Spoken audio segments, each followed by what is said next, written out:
Welcome to the Slop Farm. Enjoy the video. You'll begin by setting scope. Sign in and pick the exact area you need.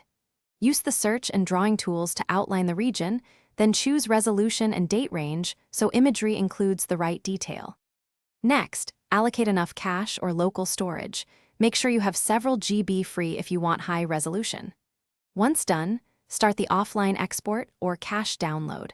Monitor progress and pause if your network or battery requires it.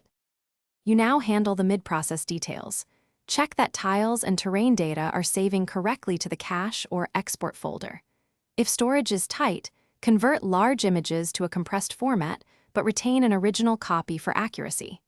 Make sure KML or KMZ overlays and place marks are exported alongside imagery. Name them clearly so you can load everything offline. Once saved, test loading the dataset locally to finish by verifying the offline package. Disable network and load Google Earth to confirm imagery, elevation, and overlays display correctly. If you notice missing tiles or misaligned overlays, increase cache limits and re-export those specific regions rather than redownloading everything. Make sure to back up the export folder so you can restore quickly. If something goes wrong, clear the cache and re-download the problematic tiles. Reassign storage locations if file permissions prevented proper saves.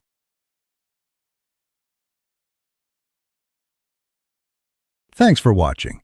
Consider subscribing if we helped you today.